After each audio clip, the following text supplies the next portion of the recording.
Yeah, let us continue the previous class. What did we discuss the last point? That is, Russian formalism revolutionized literary criticism in the early 20th century. Okay, it revolutionized literary criticism, or it greatly influenced the literary criticism in the early 20th century. The manifesto of the school was laid down by Eichenbaum. Boris Eichenbaum in his work, The Theory of the Formal Method. The Theory of the Formal Method, that was published in 1926. The manifesto of the school was laid down by Boris Eichenbaum in his work, The Theory of the Formal Method, that was published in 1926. Russian formalism emphasized first and foremost the autonomous nature of literature. Russian formalism emphasized first and foremost the autonomous nature of literature. They proclaimed that the literature is autonomous, especially the specificity of poetic language as an object of study. They identified or they defined specificity of poetic language or the literariness of the poetic language as an object of study. For them to study the literature, the specificity is the object of study. The specificity or the literariness of the poetic language is the object of study, right? So it was proposed. Okay, this approach was proposed as an anti-biographical and anti-historical in its approach. It was anti-biographical and anti-historical in its approach to our literary work. So this is it does not consider the biographical and historical details of the author and the context of the book in which it was written. Okay, so it is anti-biographical and anti-historical. The Russian formalist believed that literature was essentially a linguistic phenomenon. They believed that Russian formalists believed that literature was especially a linguistic phenomenon because they declared that the language of literature is the specially used language of our day-to-day, the specially used ordinary language, that is literature. Then surely, ultimately, or obviously, we can say it is a linguistic phenomenon. Literature is linguistic phenomenon. Okay, so the formalist methodology was to isolate and define the formal properties of poetic language. The formalist methodology was to isolate and define the formal properties of poetic language, as well as in prose. Okay, so to isolate and define the formal properties both in poetry and in prose. Okay, a work of literature usually for this formalists, a work of literature usually defamiliarizes language. The work of literature usually defamiliarizes language by a process of making strange. By a process of making strange. Okay, what is defamiliarization? What is defamiliarization? Simple thing. Making ordinary things as strange things. Converting ordinary things into strange things. Translating or transmitting the ordinary events or the things into a strange ideas. That is defamiliarized. That's why what we can find in literature for them, for this formalist, we can find in the literature the defamiliarization process. Okay, this literary work, the work of the literature usually defamiliarizes language by a process of making strange, right? So, Victor Slavsky, in his essay, Art as Device, stated that, in his work, he stated that the poetry is mainly characterized by images. The poetry is mainly characterized by images. Okay. So ordinary words may be transmitted into images, or the images may be encoded in words. Okay, for them, this is the belief. Especially Victor Slavsky, he stated that poetry is mainly characterized by images. Images and literary devices are used for the arrangement and processing of verbal material. By taking the verbal material, using images and the literary devices, okay, the verbal material is arranged and processed as a literature. The verbal material is arranged and processed as a literary work by using images and literary devices. As images were common in both the prose and poetic language. These images are common in literature. These images are common in both the prose and poetic language. That's why we can find the figures of speech in both, and images in both, and symbolic expressions in both prose and poetry.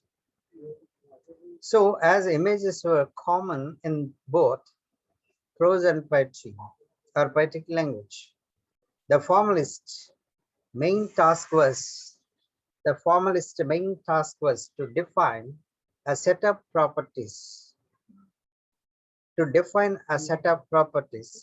specific to literary language, recognizable by their artfulness, and consequently analyzing them. Okay, so the formalist's main task is to define a set of properties specific to literary language. They believe that there are certain set of properties specific to the language. Now their task is to identify or to define those specific properties of literary language. They can be recognizable by their artfulness. Right? So the main task of this formalist is to define a set of properties specific to literary language. The main argument of Slavsky is that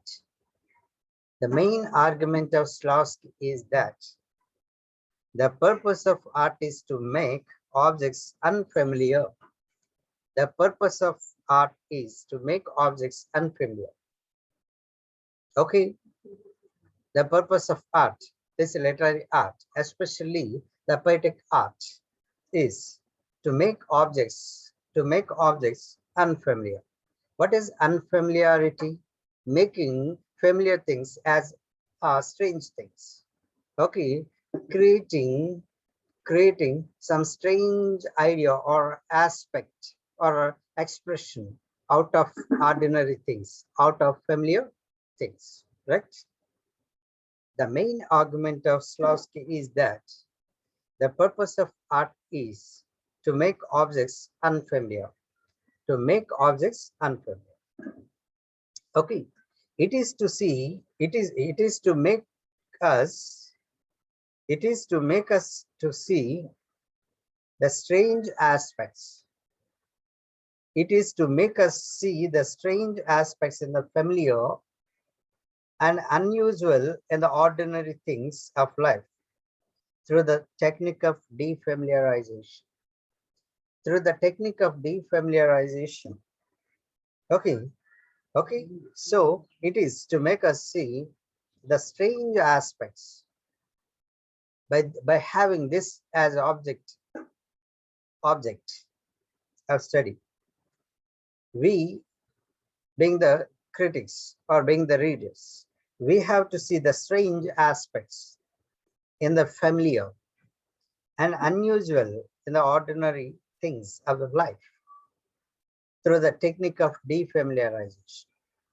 Through the technique of defamiliarization, right?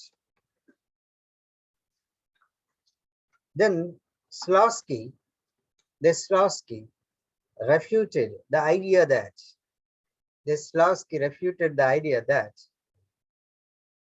literature is a social or a political product which must be interpreted as an integral part of social and political history. As an integral part of social and political history. This is the earlier theory. This is the earlier theory which considers literature as a social or political product. That's why that must be interpreted as an integral part of social and political history. This is a theory, earlier theory. But Slowski refuted that theory, resected, opposed that theory, deviated from that theory, contradicted that theory.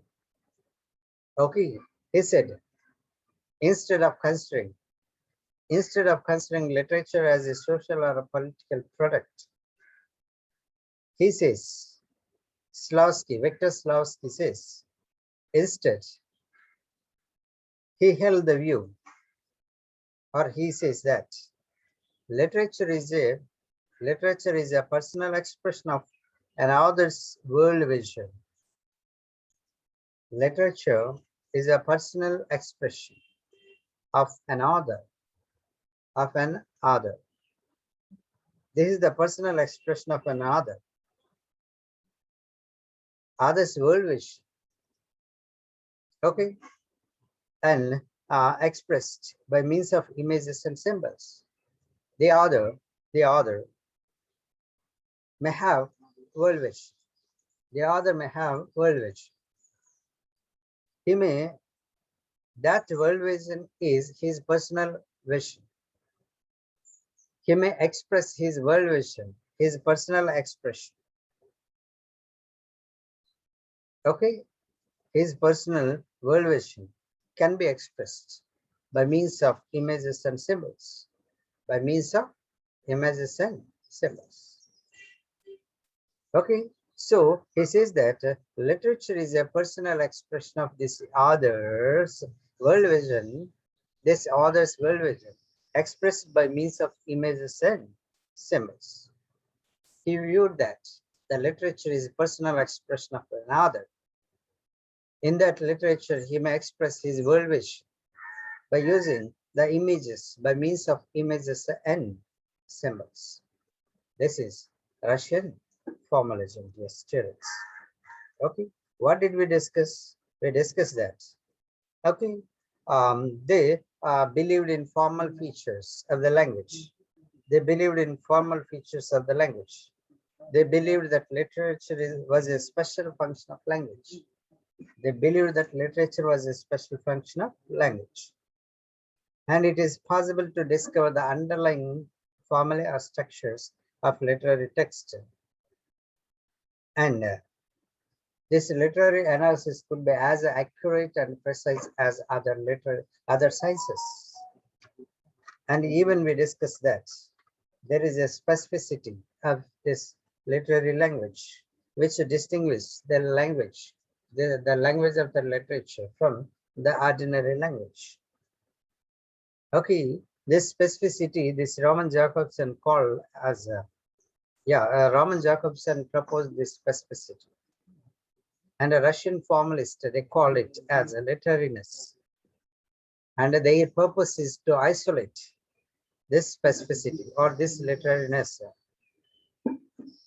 Okay, the purpose of this literature, this criticism, the purpose of this criticism was to find out how a literary text generated or possessed this literariness. Okay, so what makes it different? What makes it different from ordinary language?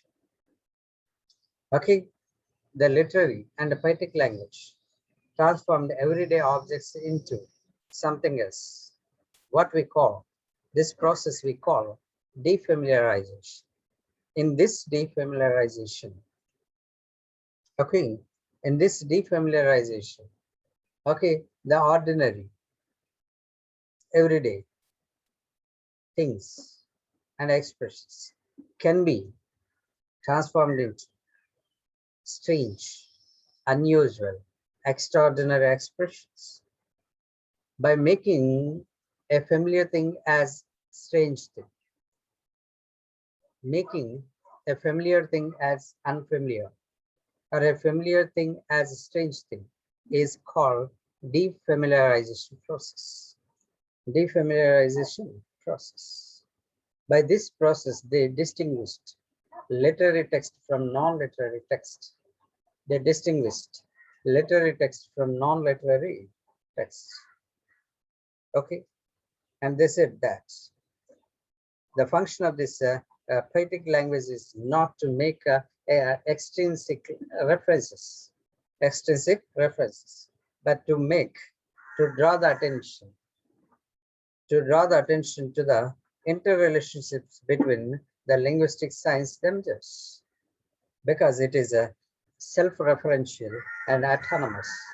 It is self-referential and autonomous.